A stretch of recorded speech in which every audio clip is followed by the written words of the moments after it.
درود پاک اور 200 بار کلمہ پاک پڑھیں گے انشاءاللہ۔ اچھا کلمہ پاک میں ایک ہدف بتاتا ہوں آپ کو، اچھا وہ کوشش کریں، 1 مہینے کا ٹارگٹ دے رہا ہوں آپ کو۔ پہلے میں آپ کو اس کی فضیلت سنا دیتا ہوں۔ حدیث میں آتا ہے کہ جو 70,000 مرتبہ کلمہ طیبہ پڑھ لے اس کی مغفرت کر دی جاتی ہے، روایتوں میں آتا ہے، ٹھیک ہے۔ 70,000 پڑھنا ہے، اب یہ ضروری نہیں کہ ایک ہی محفل میں پڑھ لیں، آپ 1 مہینے کا ٹارگٹ رکھ لیں کہ یار اس مہینے 70,000 پورے کر لوں گا۔ اب اس پہ فرمائے لا الہ الا اللہ، لا الہ الا اللہ پڑھتا رہے، ہر 100 کے بعد ایک بار محمد الرسول اللہ صلی اللہ تعالی علیہ وسلم پڑھ لے۔ اب اس کے بارے میں سبحان اللہ ایک بڑی خوبصورت روایت بھی ہے کتابوں میں۔ حضرت محی الدین ابن عربی ایک جگہ دعوت پہ تشریف لے گئے تو ایک لڑکا جو ہے اس کے بارے میں مشہور تھا کہ یہ صاحب کشف ہے، اس کو بہت ساری باتیں کشف سے معلوم ہو جاتی ہیں، آپ نے سنا تھا۔ تو وہ بچہ جو ہے وہ آپ کے پاس کھانا کھا رہا تھا، اچانک رونے لگا، تو آپ نے کہا کیوں رو رہے ہو؟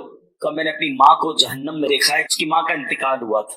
شیخ ابن عربی نے تھوڑے عرصے پہلے 70,000 بار کلمہ پاک پڑھا ہوا تھا، آپ نے دل ہی دل میں وہ کلمہ پاک اس کی مرحومہ والدہ کو ایصال ثواب کر دیا کہ میں اس کو ایصال کرتا ہوں۔ وہ لڑکا مسکرانے لگا، آپ نے اس کو بتایا نہیں؟ کہتا کیوں مسکرا رہے ہو؟ کہ میں نے ماں کو جنت دیکھا۔ شیخ ابن عربی نے کہا کہ میں نے اس کے کشف سے حدیث پہچان لی اور حدیث کی برکت سے اس کے کشف کو پہچان لیا کہ یہ واقعی غیب کی باتیں دیکھ لیتا ہے، اور حدیث کتنی صحیح ہے یہ بھی مجھے اس واقعے سے پتا چل گیا۔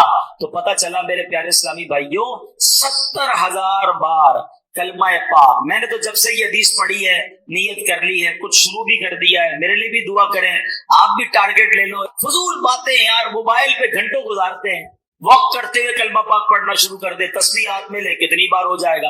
لا الہ الا اللہ، لا الہ الا اللہ، لا الہ، 100 بار پورا ہو جائے، محمد الرسول اللہ صلی اللہ علیہ وسلم پڑھ لیں، انشاءاللہ یہ زبان کلمے کی عادی بھی ہو جائے گی۔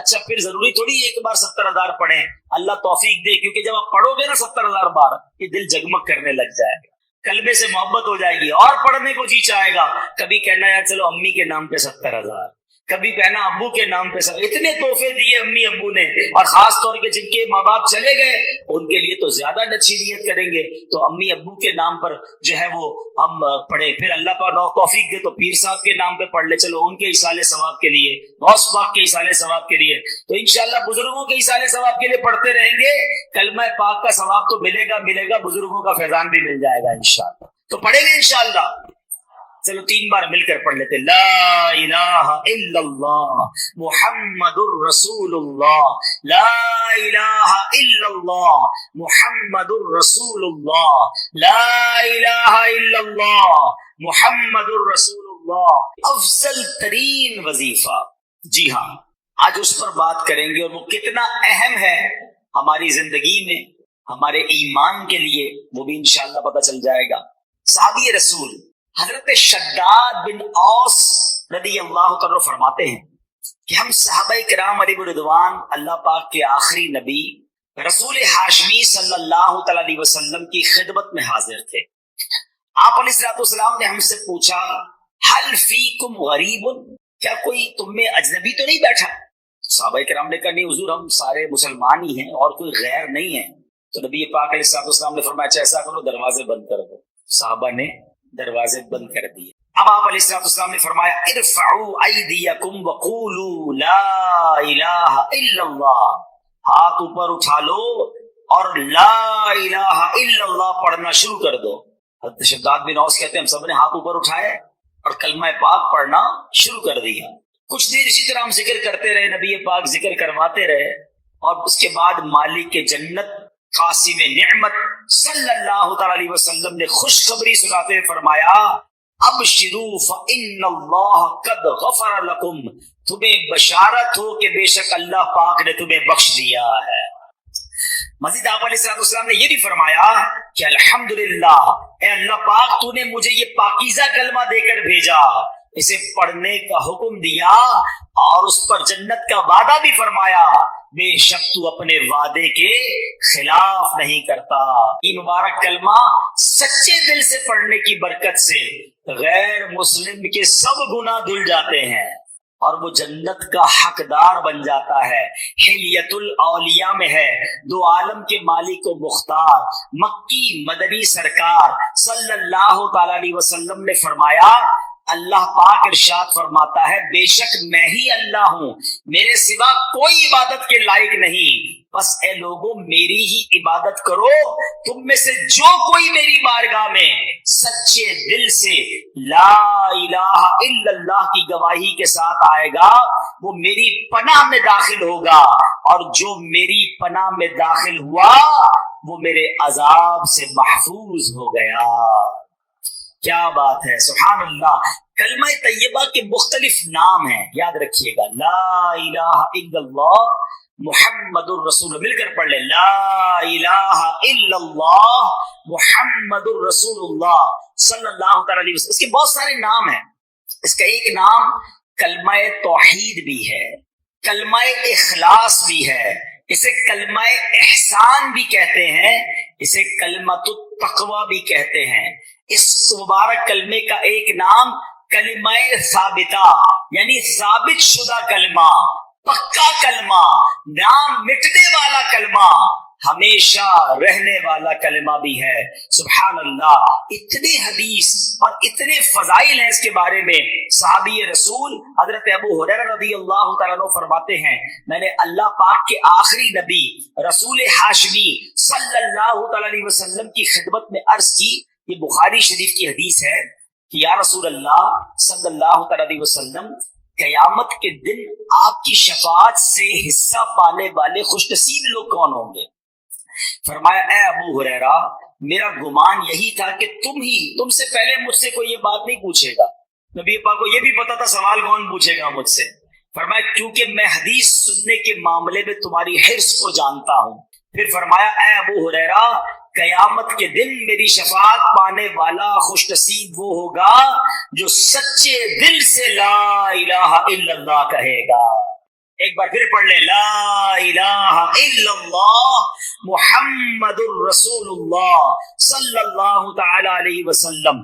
حضرت عثمان بن مالک رضی اللہ تعالیٰ سے روایت ہے، رسول رحمت شفیع امت صلی اللہ تعالی علیہ وسلم نے فرمایا جو بندہ صرف اور صرف اللہ پاک کی رضا کی خاطر لا الہ الا اللہ کہے، بے شک اللہ پاک اس پر دوزخ حرام فرما دیتا.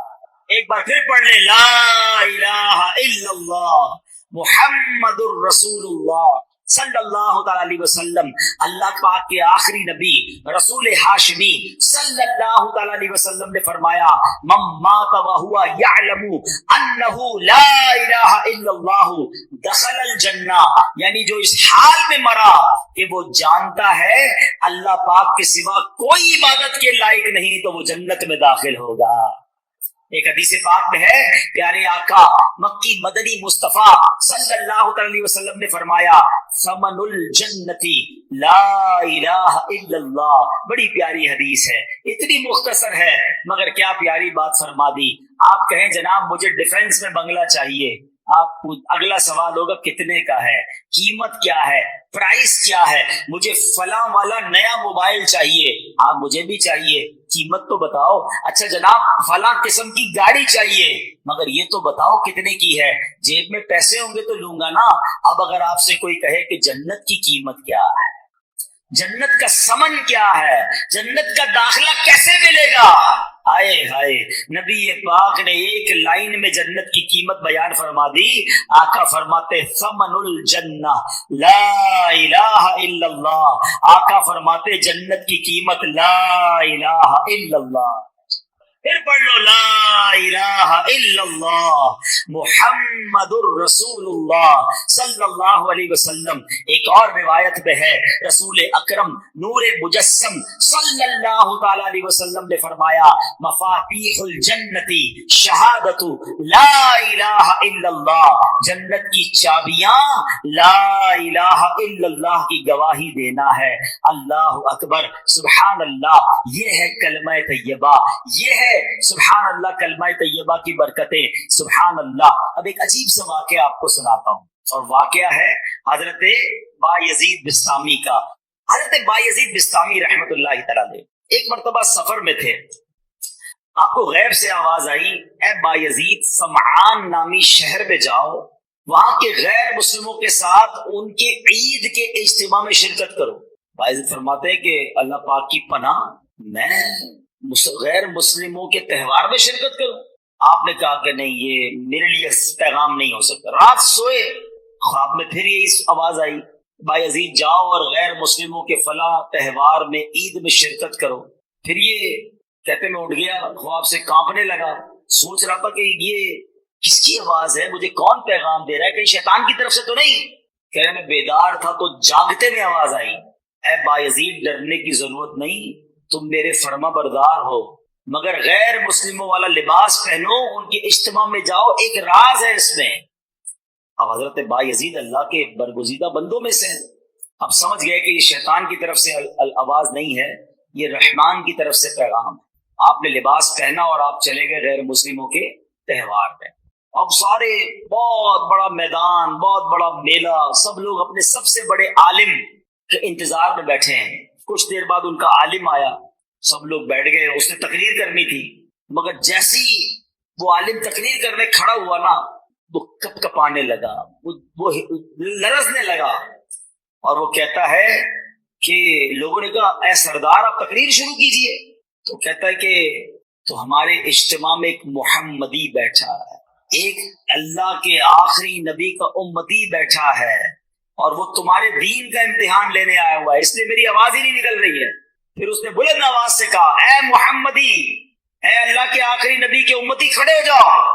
حضرت بایزید بسطامی کھڑے ہو گئے۔ تو اس عالم کہتا میں تم سے کچھ سوال کروں گا، تم نے جواب دیا تو اس کے بعد ہم ساری باتیں تمہاری مانیں گے، اور اگر تم جواب نہ دے سکے تو ہم تمہیں قتل کر دیں گے۔ حضرت بایزید بسطامی تو ولیوں کے سردار تھے، آپ نے کہا پوچھے جو پوچھنا ہے۔ اس غیر مسلم نے بھرے مجمع میں 61 سوال کیے، 61 کوسچن کیے حضرت بایزید بسطامی سے۔ حضرت بایزید بسطامی نے سب کے سب ٹھیک جواب ارشاد فرما دیے۔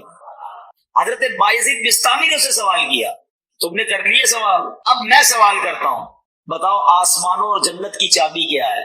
تو جو غیر مسلموں کا عالم تھا نا، وہ کہتا ہے آسمانوں اور جنت کی چابی کلمہ طیبہ لا الہ الا اللہ محمد الرسول اللہ ہے۔ اللہ پاک نے اس کی زبان پر حق جاری کر دیا۔ اب اپنے اتنے بڑے عالم کی آواز سن کر، اس کا جواب سن کر، اس میدان میں ہزاروں غیر مسلم تھے، سب کے سب کلمہ پڑھ کر مسلمان ہو۔ آیت ہے رسول ذیشان مکی مدنی سلطان علیہ الصلوۃ والسلام نے فرمایا جس نے اخلاص کے ساتھ لا الہ الا اللہ کہا وہ جنت میں داخل ہوگا۔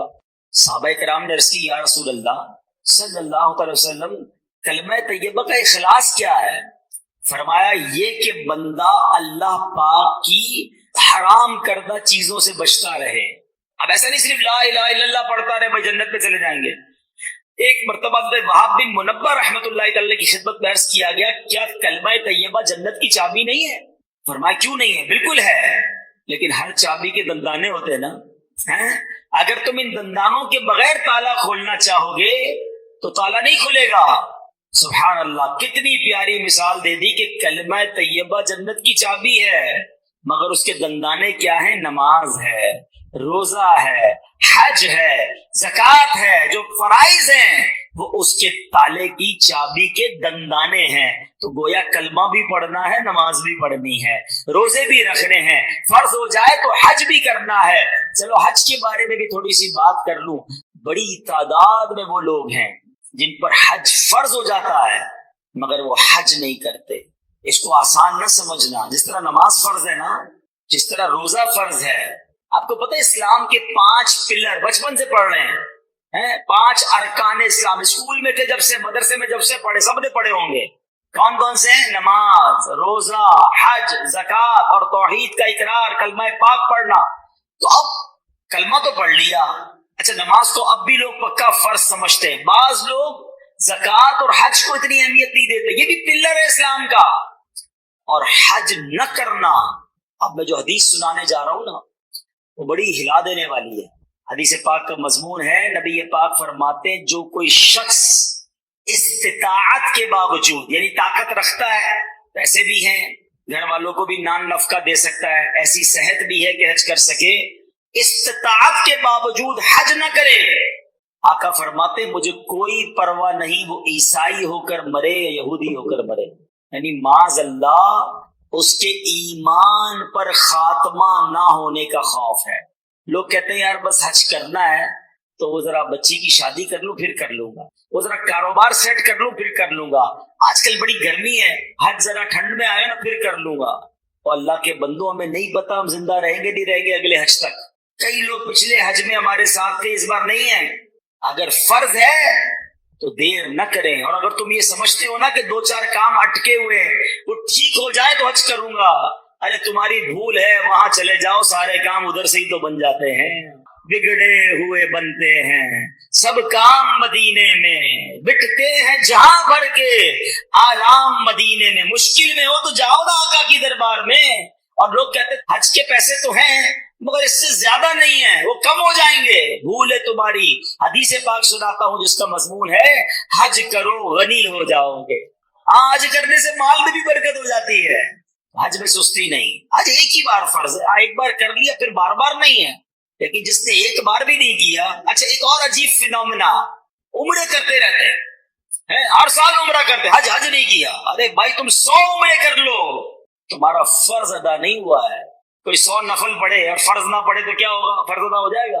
نہیں ہوگا نا، فرض پڑھنا پڑے گا نا۔ یہ بالکل اسی طرح حج کرنا پڑے گا۔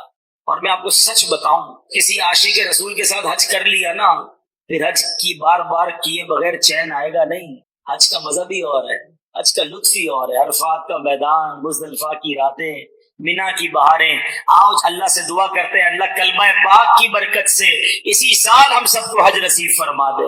اے اللہ تیرے خزانوں میں کمی نہیں، ہمیں اسی سال تیرے گھر آ کر لبیک پڑھنا بھی نصیب فرما دے۔ میرے رب کے خزانوں میں کمی نہیں ہے، لیکن حج کرنے کی پکی نیت رکھو، اور اگر حج فرض ہو گیا تو اس کی تاخیر نہ کریں۔ تو پتہ چلا کلمہ جو ہے وہ جنت کی چابی تو ہے، لیکن جناب والا اس کے دندانے بھی ہیں، اور اس کے دندانے کیا ہیں؟ اس کے دندانے یہ ہیں کہ نماز پڑھے، روزہ رکھے، اور حج فرض ہو تو حج ادا کرے، زکوٰۃ کے شرائط پائے جائیں تو زکوٰۃ دے، پھر دیکھیں انشاءاللہ یہ جنت کی چابی کیسے کام کرتی ہے۔ حضرت نوح علیہ السلام نے ایک بار اپنے بیٹے کو کمال کی نصیحت فرمائی۔ حضرت نوح علیہ السلام کا آخری وقت آ گیا، آپ نے اپنے بیٹے کو نصیحت کرتے ہوئے فرمایا بیٹا میں تمہیں 2 باتوں کا حکم دیتا ہوں اور 2 باتوں سے منع کروں گا۔ بیٹا میں تمہیں حکم دیتا ہوں کہ کلمہ طیبہ لا الہ الا اللہ کی کثرت کرتے رہو۔ بے شک اگر ترازو کے ایک پلڑے میں 7 آسمانوں اور 7 زمینیں رکھ دی جائیں، دوسرے پلڑے میں کلمہ طیبہ رکھ دیا جائے تو 7 آسمانوں اور 7 زمینیں کہ جو وزن ہے اس کے مقابلے میں کلمہ طیبہ کا وزن بڑھ جائے گا۔ دوسری نصیحت فرمائی بیٹا سبحان اللہ و بحمدہ کی کثرت کیا کرو، بے شک یہ ہر چیز کی تسبیح ہے، اس کی برکت سے مخلوق کو روزی دی جاتی ہے۔ دوسرا وظیفہ کیا مل گیا؟ سبحان اللہ و بحمدہ، سبحان اللہ و بحمدہ، سبحان اللہ و بحمدہ۔ روزی میں کمال کا وظیفہ ہے، جس کی روزی میں پرابلم ہو روز صبح کم از کم 112 بار پڑھ لیا کرو۔ اب آئیے فرماتے بیٹا میں تمہیں مزید 2 نصیحتیں کرتا ہوں، شرک اور تکبر سے بچتے رہنا۔ تو یہ 2 باتیں پازیٹو جو کرنے والی ہیں، 2 باتیں جن سے بچنا ہے، اس کو پکڑ لیجئے۔ کلمہ پاک اور سبحان اللہ و بحمدہ کا ذکر کرنا ہے، اور شرک اور تکبر سے بچنا ہے۔ یہ حضرت نوح علیہ السلام کی سبحان اللہ وصیت بھی ہے اور شاندار نصیحت بھی ہے۔ اور سبحان اللہ کلمہ پاک کی ایک اور فضیلت سنیں، حضرت عبداللہ ابن عباس فرماتے دن اور رات میں کل 24 گھنٹے ہیں، اور کلمہ طیبہ کے حروف بھی 24 ہی ہیں۔ جو ایک بار کلمہ طیبہ پڑھتا ہے اس کا ہر حرف 1 گھنٹے کے گناہوں کا کفارہ بن جاتا ہے۔ بس جب بندہ ہر روز 1 مرتبہ کلمہ طیبہ پڑھے اس پر کوئی گناہ باقی نہیں رہتا۔ اب سوچو جو دن میں کئی بار کلمہ پاک پڑھتا ہے اس پر کتنا اجر و ثواب ملتا ہوگا۔ تو یہ ذکر جو ہے اپنی زندگی میں شامل کر لیجئے۔ نبی پاک علیہ السلام نے فرمایا قیامت کے دن اللہ پاک فرشتوں سے فرمائے گا کلمہ طیبہ پڑھنے والوں کو میرے قریب کر دو اور میرے عرش کے سائے میں جگہ دو، بے شک میں ان سے محبت کرتا ہوں۔ اللہ کا محبوب بننا ہے تو کلمہ پاک کا ورد کیجئے. اللہ اکبر. میں نے ایک شروع میں بات کہی تھی کہ افضل الذکر کیا ہے. اب حدیث سن لو. احمد مجتبیٰ رسول خدا صلی اللہ تعالی علیہ وسلم نے فرمایا افضل الذکر لا الہ الا اللہ و افضل الدعاء الحمدللہ. آقا فرماتے ہیں افضل ذکر ہے لا الہ الا اللہ اور افضل دعا ہے الحمدللہ.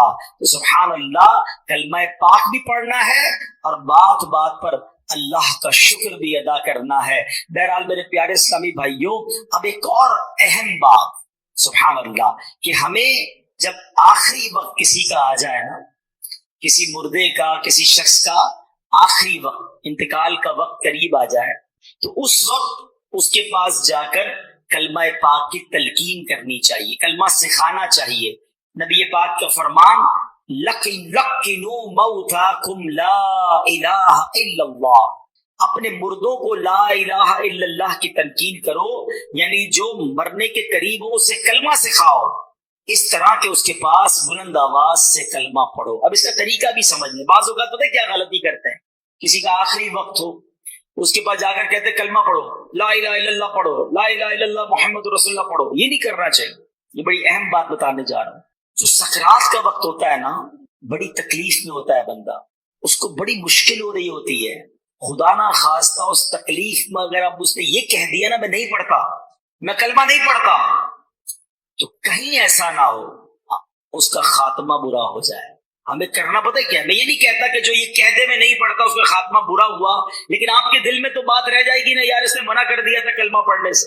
تو یہ بات نہ کریں، بلکہ طریقہ صدر الشریعہ مفتی امجد علی اعظمی نے بہار شریعت میں لکھا، نزا کی حالت میں جب تک روح گلے کو نہ آئی ہو مرنے والے کو تلقین کرے. کس طرح کرے؟ اس کے پاس جائیں اور بلند آواز سے خود کلمہ پڑھنا شروع کر دیں. اشہد ان لا الہ الا اللہ واشہد ان محمد رسول اللہ پڑھتے رہیں. اب اس کو کہنے کا حکم نہ دیں، آپ پڑھتے رہیں تاکہ وہ سنے اور اس کو یاد آ جائے. اور جب اس بندے نے کلمہ پڑھ لیا نا، آپ چپ ہو جائے، اب کوئی اور بات نہ کرے. اس کا آخری جملہ نکل چکا ہے نا کلمہ، اب آپ خاموش ہو جائے. ہاں اگر کلمہ پڑھنے کے بعد اس سے پھر کوئی بات کرنی، اب دوبارہ آپ بلند آواز سے کلمہ پڑھنا شروع کر دیں. کوشش کریں کہ اس کا آخری کلام جو ہے وہ لا الہ الا اللہ محمد الرسول اللہ صلی اللہ تعالی علیہ وسلم ہو. اللہ مجھے اور آپ کو مرتے وقت بھی کلمہ نصیب کرنا. کس کس کی تمنا ہے مرتے وقت کلمہ پڑھنا ہے؟ سبحان اللہ. آج کل پڑھتے ہو؟ مرتے وقت سب کو پڑھنا ہے. روزانہ کتنی بار پڑھتے ہو؟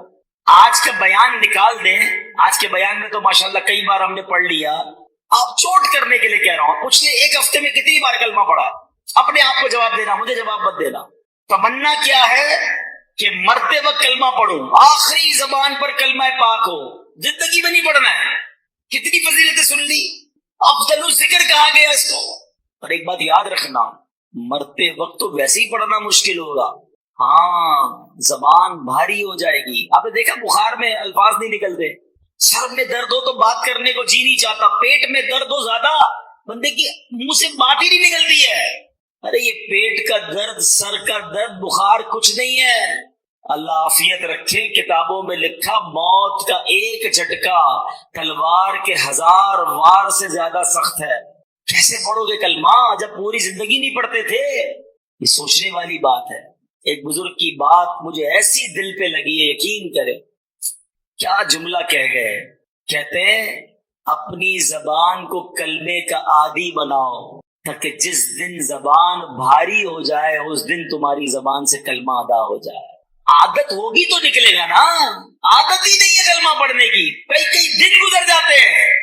ارے ہونا کیا چاہیے کہ میں صبح ایک تسبیح کلمہ پاک کی پڑھوں، شام ایک تسبیح کلمہ پاک کی پڑھوں، جب موقع ملے زبان سے لا الہ الا اللہ محمد الرسول اللہ نکلتا رہے. پڑھتے ہی نہیں ہیں.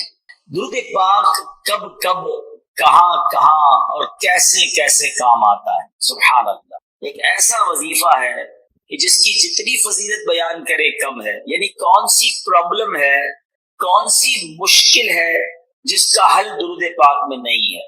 اگر یہ کہیں کہ ہر مصیبت کے تالے کی چابی درود پاک ہے تو یہ شاید غلط نہیں ہوگا. یقیناً بہت سارے لوگ یہاں بیٹھے ہیں، مہنگائی کا دور ہے، بعض اوقات قرضے کی ضرورت پڑ جاتی ہے. ایسا ہی ایک ماجرا تھا آج سے چند 100 سال پہلے. ایک دوست نے دوسرے دوست سے قرض لیا. جو میں واقعہ بیان کرنے جا رہا ہوں یہ درود پاک کی بڑی مشہور و معروف کتابوں میں بھی لکھا. مفتی امین صاحب رحمۃ اللہ تعالی نے اپنی کتاب آب کوثر میں بھی اس واقعے کو نقل فرمایا کہ ایک دوست نے اپنے دوسرے دوست سے 3000 دینار کا قرض لیا. 3000 دینار ایک اچھی رقم ہوتی ہے، یعنی سونے کی اشرفیاں. اب جناب ایک وقت طے ہو گیا کہ اتنے ٹائم کے بعد میں یہ قرض لوٹا دوں گا. وہ ٹائم آ گیا. دوست نے کہا بھائی میرے پیسے لوٹاؤ. اب اس دوست نے کہا کہ میرے پاس پیسے تو نہیں ہے، میرا کاروبار بھی تباہ ہو گیا ہے، میں تمہیں پیسے نہیں دے سکتا. پہلے تو اس نے کافی کوشش کی، اس کو فالو اپ کیا، اس کو بار بار یاد دلایا. جب پیسے نہیں ملے تو اب اس دوست نے کیا کیا کہ عدالت میں چلا گیا. جج صاحب کو کہا کہ یہ میرا دوست ہے، مجھے پیسے دیے، پیسے نہیں دیتا. جج صاحب نے اس کو بلا لیا اور پوچھا کہ بھائی تم نے پیسے دینے ہیں؟ کہاں پیسے تو دینے ہیں. پھر دیتے کیوں نہیں ہو؟ پیسے ہے ہی نہیں، کہاں سے دوں، سارا کاروبار تباہ ہو گیا، پیسے خرچ ہو گئے. جج صاحب نے کہا تمہارے پاس 30 دن ہے، 30 دن میں اس کو پیسے لوٹا دو، اور اگر نہیں لوٹا سکے تو پھر میں تمہیں جیل میں ڈال دوں گا. اب پیسے تو تھے نہیں، کاروبار کولیپس ہو گیا تھا. یہ بندہ گھر آیا پریشان کہ اب کیا کروں گا، 30 دن میں اتنی بڑی رقم کا انتظام کیسے ہوگا. مگر اس بندے نے کتابوں میں لکھا ہے کہ شاید وہ حدیث سن رکھی تھی یا پڑھ رکھی تھی کہ حدیث پاک میں آتا ہے جس کا مضمون ہے کہ کوئی بندہ اگر مشکل میں ہو، پریشانی میں ہو، تو اس کو چاہیے مجھ پر درود پڑھے کہ جو درود پاک ہے وہ بندے کی مصیبتیں اور پریشانیوں کو لے جاتا ہے. اس نے کہا اور تو کوئی طریقہ ہے نہیں، پیسے تو ہے نہیں. صبح سے لے کر شام تک درود پڑھنے لگا. 27 دن گزر گئے، 28ویں رات آ گئی. خواب میں جب سویا تو کسی نے آواز لگائی کہ گھبراؤ مت، تمہارا قرضہ ادا ہو جائے گا. علی بن عیسیٰ وزیر کے پاس جاؤ، وہ تمہارا قرضہ ادا کر دے گا. صبح اٹھا، سوچنے لگا پتہ نہیں کس کی آواز تھی، کوئی اشارہ تو ملا ہے، مگر ایسے کیسے میں وزیر کے پاس چلا جاؤں. اگلا دن گزرا، پھر رات آئی. اب کہتے ہیں سورہ اخلاص کے فضائل. احادیث میں سورت کی بہت فضیلتیں وارد ہوئی ہیں. ان میں سے 3 احادیث اور ایک وظیفہ یہاں پیش کرتا ہوں. نمبر 1، حضرت ابو سعید خدری رضی اللہ تعالیٰ عنہ سے روایت ہے، بخاری شریف کی حدیث ہے. نبی اکرم صلی اللہ تعالیٰ علیہ وسلم نے ارشاد فرمایا، کیا تم میں سے کوئی اس سے عاجز ہے کہ وہ رات میں قرآن مجید کا تہائی حصہ پڑھ لے؟ صحابہ کرام رضی اللہ تعالیٰ عنہ کو یہ بات مشکل معلوم ہوئی اور انہوں نے عرض کی، یا رسول اللہ صلی اللہ تعالیٰ علیہ وسلم، ہم میں سے کون اس کی طاقت رکھتا ہے؟ آپ صلی اللہ تعالیٰ علیہ وسلم نے ارشاد فرمایا، سورہ اخلاص تہائی قرآن کے برابر ہے. نمبر 2، حضرت عائشہ صدیقہ رضی اللہ تعالی عنہا فرماتی ہیں، بخاری شریف کی حدیث ہے، حضور پرنور صلی اللہ تعالی علیہ وسلم نے ایک شخص کو ایک لشکر میں روانہ کیا. وہ اپنے ساتھیوں کو نماز پڑھاتے تو سورہ فاتحہ کے ساتھ سورت ملانے کے بعد سورہ اخلاص پڑھتے تھے. جب لشکر واپس آیا تو لوگوں نے نبی کریم علیہ الصلوۃ والسلام سے یہ بات ذکر کی تو پیارے آقا علیہ الصلوۃ والسلام نے ان سے ارشاد فرمایا، اس سے پوچھو کہ تم ایسا کیوں کرتے ہو. جب لوگوں نے اس سے پوچھا تو اس نے کہا، یہ سورت رحمان کی صفت ہے، اس وجہ سے میں اسے پڑھنا پسند کرتا ہوں. تاجدار رسالت صلی اللہ تعالی علیہ وسلم نے ارشاد فرمایا، اسے بتا دو کہ اللہ تعالیٰ اس سے محبت فرماتا ہے. نمبر 3، حضرت انس رضی اللہ تعالیٰ عنہ سے روایت ہے، ترمذی شریف کی حدیث ہے، ایک شخص نے سید عالم صلی اللہ تعالیٰ علیہ وسلم سے عرض کی کہ مجھے اس سورت سے بہت محبت ہے. ارشاد فرمایا، اس کی محبت تجھے جنت میں داخل کر دے گی. نمبر 4، تفسیر ساوی میں لکھا ہے کہ جو شخص گھر میں داخل ہوتے وقت سلام کرے اور اگر گھر خالی ہو تو حضور اقدس صلی اللہ تعالیٰ علیہ وسلم کو سلام کرے اور ایک بار قل هو اللہ پڑھ لیا کرے تو انشاءاللہ فقر و فاقہ سے محفوظ رہے گا. اور یہ بہت مجرب عمل ہے. سورہ اخلاص کا شان نزول، اس سورت کا شان نزول یہ ہے کہ کفار نے رسول اللہ صلی اللہ تعالیٰ علیہ وسلم سے اللہ رب العزت کے متعلق طرح طرح کے سوال کیے. کوئی کہتا تھا کہ اللہ عز و جل کا نسب کیا ہے، کوئی کہتا تھا کہ وہ سونے کا ہے یا چاندی کا ہے، یا لوہے کا ہے یا لکڑی کا ہے، کس چیز کا ہے. کسی نے کہا وہ کیا کھاتا ہے، کیا پیتا ہے، ربوبیت اس نے کس سے ورثے میں پائی اور اس کا کون وارث ہوگا. ان کے جواب میں اللہ تعالیٰ نے یہ سورت نازل فرمائی اور اپنی ذات و صفات کا بیان فرما کر معرفت کی راہ واضح کی اور جاہلانہ خیالات و اوہام کی تاریکیوں کو جن میں وہ لوگ گرفتار تھے اپنی ذات و صفات کے انوار کے بیان سے محو کر دیا. سورہ اخلاص کے مضامین، اس صورت میں اسلام کے سب سے اہم عقیدے اللہ تعالیٰ کی وحدانیت کو بیان کیا گیا ہے. نیز اللہ تعالیٰ کے صفات کمال کے ساتھ متصف ہونے کا ذکر اور عیسائیوں اور مشرکوں کا رد کیا گیا ہے. سورہ ابو لہب کے ساتھ مناسبت، سورہ اخلاص کی اپنے سے ماں قبل سورت لہب کے ساتھ مناسبت یہ ہے کہ دونوں سورتوں کی آیات کے آخر کا وزن ایک جیسا ہے. کمال کا واقعہ روایتوں میں آتا ہے، کتابوں میں لکھا کہ ایک بادشاہ تھا. اچھا وہ بادشاہ سلامت جو ہے اس کو وہ کہیں راستے میں گیا اور جب وہ راستے میں گیا تو اس نے کیا دیکھا کہ ایک باغ ہے اور وہ گنے کا باغ تھا. ٹھیک ہے نا. تو اس گنے کے باغ میں اس بادشاہ سلامت نے اپنے قافلے سے بچھڑ گیا تھا، بڑا گرمی لگی اسے، تو اس گنے کے باغ کو ایک بچی سنبھالتی تھی، تو اس بچی کو اس نے کہا کچھ پینے کو ملے گا، بچی بڑی نیک تھی، وہ گئی اور گنے کا جوس نکال کر بادشاہ سلامت کو پیش کی۔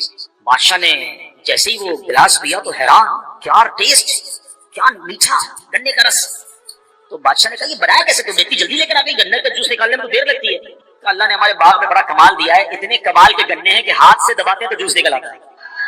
اچھا ہونا کیا چاہیے تھا کہ ماشاءاللہ اللہ تمہارے باغ میں اور برکت دے۔ اچھا آدمی تو یہ کہتا نا، بادشاہ کہتا ہے ایسا باغ، اتنی کوالٹی، چلو اس باغ پہ قبضہ کر لیتے ہیں۔ ظالم آدمی تو یہی سوچتے ہیں نا کہ قبضہ کر لیتے ہیں، اس باغ کو میں لے لیتا ہوں، بچی کیا کر لے گی میرا۔ اچھا نیت خراب ہو گئی، اور اب کہتا تھا ایک اور گلاس لے کر آؤ، قبضہ تو کرنا ہی، اب تو اپنا ہی ہو گیا نا، بڑے لوگ یہی سمجھتے ہیں نا اب تو اپنا ہی ہو گیا، اب کیا کرے گی چھوٹی سی بچی ہے، چلو ایک اور پلاؤ گلاس۔ تھوڑی دیر ہوئی تو بچی جو ہے وہ روتی بھی آئی اور کہتی لگتا ہے ہمارے بادشاہ کی نیت خراب ہو گئی۔ بچی آ کر کہتی ہے، بادشاہ کہتے کیوں ایسا کیوں کہا، اس کو پتہ نہیں یہی بادشاہ ہے جو ہمارے باغ میں بیٹھا، یہی بادشاہ نیت بھی اسی کی خراب ہوئی ہے۔ بچی روتی ہوئی آئی کہتی ہے لگتا ہے ہمارے بادشاہ کی نیت خراب ہو گئی۔ کیوں کہہ رہی ہو ایسا؟ بات یہ ہے کہ میں اتنی زور سے گنے کو دبا رہی ہوں رسی نہیں نکل رہا، کیونکہ جب بادشاہ کی نیت خراب ہوتی ہے نا تو اللہ پاک برکت اڑا دیتا ہے، برکت ختم ہو جاتی ہے۔ اللہ اکبر۔ اب وہ بادشاہ نے دل میں بری نیت سے توبہ کی، کہا نہیں نہیں مجھے اس بچی کا باغ نہیں لوٹنا ہے، اب پھر جاؤ دیکھو شاید رس نکل آئے۔ تھوڑی دیر میں بچی خوشی خوشی آتی ہے، دیکھیں گنے سے رس نکلنا شروع ہو گیا ہے۔ ہماری میمنی کی ایک کہاوت ہے، آج سن لو اور سمجھ بھی لو کہ نیت میں خطرہ تو جولی میں پتھرا، کہ جس کی نیت میں خطرہ ہوتا ہے نا، بری نیت ہوتی ہے، اس کی جولی میں پتھر ہی آتے ہیں، آتا اور کچھ نہیں ہے۔ تو نیتیں اچھی رکھو، لوگوں کی اچھی باتیں سوچو، لوگوں کی بھلائی سوچو، لوگوں کی خیر خواہی کرو، اپنا ہی بھلا ہونا ہے، ہاں آپ کی چیزیں آسان ہونا شروع ہو جائیں گی۔ حدیث پاک میں آتا ہے ایک خاتون تھی، وہ اپنے کھانا کھا رہی تھی، تو کسی نے دروازے پر دستک دی کہ اللہ کے نام پہ کچھ دو۔ اب تھوڑا سا ہی کھانا تھا، انہوں نے کیا کیا، اپنا نوالا نکال کر، اپنا نوالا جو کھا رہی تھی نا روکا اور کہا چلو یہ کھانا اس غریب کو دے دو، اپنا نوالا دے دیا۔ تھوڑے عرصے کے بعد وہ خاتون کے یہاں بچہ پیدا ہوا، حدیث کا مضمون ہے، تو بچہ لے کے جا رہے تھے، ایک بھیڑیا آیا اور بھیڑیا اس کے چھوٹے سے بچے کو لے کر بھاگنے لگا۔ اب ماں کا بچہ جانور لے جائے، ماں کی کیا حالت ہوگی، ماں چیخنے لگی میرا بچہ بچاؤ بچاؤ۔ نبی پاک علیہ السلام فرماتے ہیں اللہ نے فرشتے کو بھیجا کہ جاؤ اس بھیڑیے کے منہ سے بچہ چھینو، عورت کو واپس دو اور اس کو کہہ دینا یہ لقمے کے بدلے لقمہ ہو گیا ہے۔ ہائے ہائے بڑی بات گہری ہے اگر سمجھ آ جائے۔ تم نے منہ سے لقمہ میری راہ میں دیا تھا نا، خود نہیں کھایا، کسی میرے بندے کو کھلا دیا نا۔ تیرے بچے کو جو جانور نے لقمہ بنایا تھا، ہم نے اس لقمے سے تیرے بچے کو آزادی عطا فرمائی۔ کاش یہ سمجھ آ جائے، بچوں کی بھلائی چاہتے ہو نا، دوسروں کے بچوں کا بھلا کرو، آپ تو بھلا بچوں کا ویسے ہی ہونے لگ جائے۔ اپنے گھر کا بھلا چاہتے ہو نا، کسی کے گھر کا بھلا کر دو، تمہارے گھر سے آفتیں ویسے ہی دور ہو جائیں۔ دوسروں کو تکلیف دے کے آپ سمجھتے کہ میں خوشحال ہو جاؤں گا، پڑوسی پریشان اور تم سمجھو کہ میں خوش رہوں گا، نہیں۔ دوسروں کا بھلا، دوسروں کی خیر، اس کی برکتیں آئیں گی، اس کی ریفلیکشن آئے گی، یہ گو اراؤنڈ کہلاتا ہے۔ جو بندہ کرتا ہے واپس آتا ہے لوٹ کے، برائی کرو گے برائی لوٹ کر آئے گی، اچھائی کرو گے وہ کہیں نہ کہیں تمہارے سامنے ضرور آئے گی، اور اس کی روایتیں موجود ہیں۔ انسان جب صدقہ کرتا ہے وہ بلا کو روک لیتا ہے، بلا آ رہی ہوتی ہے اس کو روک لیتا ہے، نہیں آنے دیتا بندے کے اوپر۔ دعا جو ہے نیکی ہے نا، بلا کو روکتی ہے، بلا سے دعا لپٹ جاتی ہے، نہیں آنے دیتی بندے کے اوپر۔ تو نیکیاں کرو، یہ تمہیں کہیں نہ کہیں دنیا میں اس کا بینیفٹ کمال انداز میں ملتا رہے گا، نہ صرف ہمیں ملے گا ہماری نسلوں کو ملے گا۔ تو بہرحال میرے پیارے اسلامی بھائیوں، پتہ یہ چلا کہ ہمیں نیکیاں کرنی ہے، بھلائی کرنی ہے۔ اچھا اولاد کو کیسے برکت ملتی، قرآنی واقعہ سورہ کہف جو پڑھتے ہیں انہوں نے تو کئی بار یہ واقعہ پڑھا ہوگا، تلاوت میں تو پڑھا ہوگا، پتہ نہیں ترجمہ پڑھا نہیں پڑھا۔ حضرت موسیٰ اور حضرت خضر کا واقعہ ہے نا، سورہ کہف میں سبحان اللہ ذکر ہوتا ہے وَأَمَّا الْجِدَارُ فَكَانَ لِغُلَامَيْنِ يَتِيمَيْنِ فِي الْمَدِينَةِ وَكَانَ تَحْتَهُ كَنْزٌ لَهُمَا وَكَانَ أَبُوهُمَا صَالِحًا فَأَرَادَ رَبُّكَ أَن يَبْلُغَا أَشُدَّهُمَا وَيَسْتَخْرِجَا كَنْزَهُمَا رحمتم من ربک۔ سبحان اللہ، ترجمہ کیا ہے، رہی وہ دیوار وہ شہر کے دو یتیم لڑکوں کی تھی اور اس کے نیچے ان کا خزانہ تھا اور ان کا باپ نیک آدمی تھا، تو آپ کے رب نے چاہا کہ وہ دونوں جب اپنی جوانی کو پہنچے اپنا خزانہ نکال لیں۔ آپ کے رب کی رحمت سے حضرت خضر نے وہ دیوار کھڑی کر دی، اور ریزن کیا بتایا حضرت موسیٰ کو کہ ان کا باپ بڑا نیک تھا، کہ دو یتیم بچوں کا خزانہ اس دیوار کے نیچے دفن تھا۔ اللہ نے نبی کو حکم دیا کہ جاؤ یتیم بچوں کی خزانے کی حفاظت کرو، دیوار قائم کر دی گئی۔ اللہ اکبر۔ مفسرین فرماتے ہیں کیا لکھا قرآن میں، وَكَانَ أَبُوهُمَا صَالِحًا، ان کا باپ نیک آدمی تھا۔ اچھا مزے کی بات بتاؤں، ان یتیم بچوں کا والد صرف نہیں تھا، یہ اس والد کی بات نہیں ہو رہی تھی جو قرآن میں کہا نا وَكَانَ أَبُوهُمَا صَالِحًا، فرمایا اس شخص کا نام کاشح تھا اور ان یتیم بچوں کا 8ویں یا 10ویں پشت میں والد تھا۔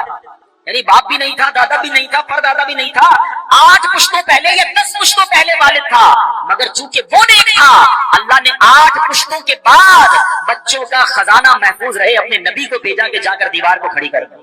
سمجھ آ رہی ہے بات؟ لوگ کہتے ہیں یار بچوں کے لیے کوئی بڑا کاروبار کروں، ڈبل شفٹ میں کام کروں، کچھ لوگ نماز نہیں پڑھ رہے، کچھ لوگ دین کا کام نہیں کر رہے، معاذ اللہ کچھ لوگ حرام روزی کما رہے، کیوں بھائی ڈبل ڈیوٹی کر رہا ہوں بچوں کے لیے، بہت کام کر رہا ہوں بچوں کے لیے، بچوں کے لیے چھوڑ کر جانا اس لیے وطن سے دور چلا گیا ہوں، غلط کاموں میں پڑ گئے۔ ارے اللہ کے بندے کدھر چلے گئے؟ قرآن کے اس واقعے سے سیکھو نا، اگر تم اللہ کو راضی کرنے والے کاموں میں لگ جاؤ گے اللہ تمہارے بچوں کی حفاظت کے لیے فرشتوں کو بھیج دے گا، تمہارے بچوں کو خوب برکتیں مل جائیں گی۔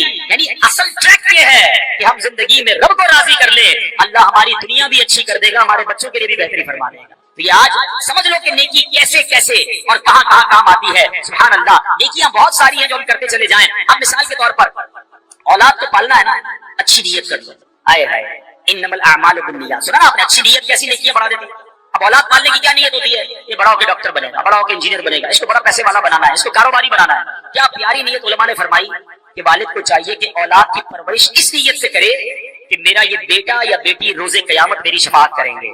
جس دن یہ آپ کا مائنڈ سیٹ بن گیا نا یار بیٹے کی پرورش ایسے کرنی ہے، بیٹی کی پرورش ایسے کرنی ہے کہ قیامت کے دن میری شفاعت کرے، اللہ ان کو ایسا بنا دے کہ یہ میری شفاعت کر دیں، تو آپ کا سارا دماغ ہی چینج ہو جائے گا۔ پھر تو عالم بنانا ہے، پھر تو حافظ بنانا ہے، پھر تو دین کا مبلغ بنانا ہے، پھر تو ان کی ایسی تربیت کرنی ہے کہ میرے مرنے کے بعد بھی یہ میرے لیے دعا کرے۔ میں آپ کو بڑی کمال کی بات بتاؤں، جس کا بیٹا نمازی ہے نا، جس کی اولاد نمازی ہے، اس باپ کے بارے نہیں آ رہے۔ آپ کہیں کیوں؟ دیکھیں ایک تو یہ نا کہ حدیث میں آتا ہے کہ مرنے کے بعد اعمال منقطع ہو جائے گا، ڈسکنٹینیو ہو جائے گا سوائے 3 چیزوں کے۔ تو 3 چیزیں کون سی ہیں؟ علم اگر کوئی چھوڑ کر مرے، جو علم بعد میں پھیلتا رہے، صدقہ جاریہ یا نیک اولاد جو مرنے کے بعد والد کے لیے دعا کرے، مرحوم کے لیے دعا کرے۔ اب اگر بچہ نمازی بنا دیا نا، بے شک وہ آپ کے لیے دعا نہ کرے، ویسے تو کرنی چاہیے، لیکن وہ روزانہ پتہ ہے کتنی بار دعا کرے گا آپ کے لیے؟ جب اتحیات میں قاعدہ آخرہ میں بیٹھے گا نا، با وضو بھی ہوگا، قبلہ رو بھی ہوگا۔ ارے بچے کو نمازی بنا دو، روز با وضو قبلہ رو ہو کر تمہارے لیے دعائیں کرتا رہے، میرا بچہ انجینئر بن جائے، میرا بچہ ڈاکٹر بن جائے، اس کو فلاں سرٹیفکیٹ مل جائے، فلاں ڈپلوما مل جائے۔ اللہ کے بندے پہلے نمازی تو بنا لے اور خود نیک ہو جاؤ، تمہارے بچوں کو انشاءاللہ اللہ پاک ایسا نیک کر دے گا اور تمہاری نیکی کی برکتیں انہیں ملنا شروع ہو جائیں گی۔ اسی طرح میرے پیارے اسلامی بھائیوں، اچھی نیت ہو، آپ کا کاروبار بھی اچھا، آپ کی جو رزق حلال کمانا ہے نا یہ بھی ثواب ہو سکتا ہے۔ ایک دن نبی پاک علیہ السلام اور صحابہ کرام کہیں تشریف فرما تھے، ایک بڑا مضبوط جسم والا بندہ نکلا اور کہاں گیا؟ روزگار کے لیے، اپنی روزی کمانے کے لیے۔ صحابہ کرام میں سے کسی نے کہا کہ اگر یہ اس کی جوانی جو ہے اللہ پاک کی راہ میں صرف ہوتی تو کیا بات تھی، یہ تو کاروبار کے لیے جا رہا ہے۔ حدیث پاک کا خلاصہ ہے، نبی پاک نے فرمایا ایسا مت کہو، کیونکہ اگر وہ محنت و کوشش اس لیے کرتا ہے کہ خود کو سوال سے بچائے اور لوگوں سے بے پرواہ ہو جائے، یقیناً یہ اللہ پاک کی راہ میں ہے، اور اگر وہ اپنے ضعیف والدین اور کمزور اولاد کے لیے محنت کرتا ہے یہ پھر بھی اللہ پاک کی راہ میں ہے، اور اگر فخر اور مال کی زیادہ طلبی کے لیے کر رہا ہے تو وہ شیطان کی راہ میں ہے۔ یعنی ایک ہی جاب ہے، ایک ہی کاروبار ہے، اچھی نیت شامل ہو جائے تو یہ اللہ کی راہ بن سکتا ہے، راہ خدا بن سکتا ہے، اور وہی نوکری وہی کاروبار اگر دنیا میں بڑائی دکھانے کے لیے ہے، مال جمع کرنے کے لیے ہے، لوگوں پر فخر جمانے کے لیے ہے، تو روز صبح جا بھی رہا ہے مگر شیطان کی راہ میں جا رہا ہے۔ فرق سمجھو نیت، اچھی نیت اور بری نیت کا، تو اللہ کرے ہم سمجھ جائیں۔ اب ایک اور بڑا نیکی کا کام جو ہم سب کر رہے تھے، ہاں یہ مجھے بڑا افسوس ہے، یقین کرو، آخری بات، رمضان میں سارے نمازی، اور رمضان کے بعد کیا ہو گیا؟ سوشل میڈیا پر ایک پوسٹ آئی تھی نا کہ ہم بھی عجیب لوگ ہیں، ایک چاند دیکھ کر مسجد جو ہے وہ آباد کر دیتے ہیں اور دوسرا چاند دیکھ کر مسجد ویران کر دیتے ہیں۔ ایسا تو نہ کرو، کیوں مسجد سے دور آ گئے، کیوں نمازیں چھوڑ دی؟ آپ کو پتہ یہ کیسی نیکی ہے؟ یہ نیکی آپ کو دنیا میں کیسے کمالات اور آخرت کی اور آپ کی اولاد کو کیسے کمالات دے سکتی ہے؟ سنتے جاؤ۔ نماز ایک شکر ہے اور شکر کی برکت سے نعمتوں میں اضافہ ہوتا ہے۔ نماز ہر مسلمان پر فرض ہے، جو 5 نمازیں پابندی کے ساتھ ادا کرنے کی عادت بنا لے انشاءاللہ فرض شناس ہو جائے گا، لاپرواہی، سستی اور کاہلی کی آفت سے بچنے میں کامیاب ہو جائے گا۔ جدید سائیکالوجی کے مطابق کسی بھی کام کی کامیابی کے لیے مضبوط قوت ارادی ضروری ہوتی ہے، جس کی قوت ارادی مضبوط نہ ہو اس سے بڑے کام نہیں ہوتے۔ مگر سنو، نماز کا دنیاوی ایک فائدہ یہ بھی ہے کہ جو نماز کا عادی ہوتا ہے اس کی قوت ارادی بڑی مضبوط ہو جاتی ہے۔ سبحان اللہ۔ نماز کا ایک اور پتہ کیا شاندار فائدہ ہے؟ نماز کرنے والے کے گرد نماز پڑھتا ہے جو ایک حفاظتی حصار قائم ہو جاتا ہے۔ بیماری کا علاج 2 چیزوں میں ہوتا ہے، ایک ہوتا ہے بیماری کی دوائی پیو تو مرض دور ہوتا ہے، مگر ویکسین لگاؤ تو بیماری بھی دور ہوتی ہے، آئندہ بیماری لگ بھی نہیں سکتی ہے، ایک میڈیکلی حصار ہو جاتا ہے۔ سنو، نماز کیسا حصار ہے قرآن کہتا ہے ان الصلاۃ تنہا عن الفحشاء والمنکر، بے شک نماز منع کرتی ہے بے حیائی اور بری باتوں سے۔ تو پتہ یہ چلا کہ بندہ نمازی بن جائے، نماز اسے برائیوں سے بچانے لگ جاتی ہے۔ ایک مرتبہ ایک صحابی بارگاہ رسالت میں حاضر ہوئے، عرض کی یا رسول اللہ صلی اللہ علیہ وسلم فلاں شخص نماز بھی پڑھتا ہے، چوری بھی کرتا ہے۔ اللہ کے حبیب نے فرمایا اسے چھوڑ دو، اس کی نماز جو ہے اسے چوری سے روک دے گی، اس کی نماز اسے چوری سے بچائے گی۔ تو پتہ یہ چلا کہ نماز خود بری بات سے بچاتی ہے۔ سبحان اللہ۔ ایک بار ہم بیرون ملک سفر پر تھے، بڑی کمال کی بات نگران شورا نے فرمائی۔ کچھ لوگوں نے کہا بڑی برائیاں ہیں ہمارے معاشرے میں، بڑے مسائل ہیں، فرمایا نماز درست کر دو، باقی نماز بندے کو درست کر دے گی۔ اور یہ بیڑا اٹھایا دعوت اسلامی نے۔ اب دیکھیں بڑی ٹیکنیکل بات کہنے جا رہا ہوں۔ قرآن کیا کہہ رہا ہے؟ ان الصلاۃ تنہا عن الفحشاء والمنکر، بے شک نماز منع کرتی ہے بے حیائی اور بری بات سے، روک لیتی ہے نا۔ ہمارے محلے کا نمازی نماز پڑھ رہا، بے حیائی نہیں چھوڑا، دو باتیں کیسے ٹکرا رہی ہیں؟ اس کا مطلب پتہ ہے کہ آنسر کیا آئے گا؟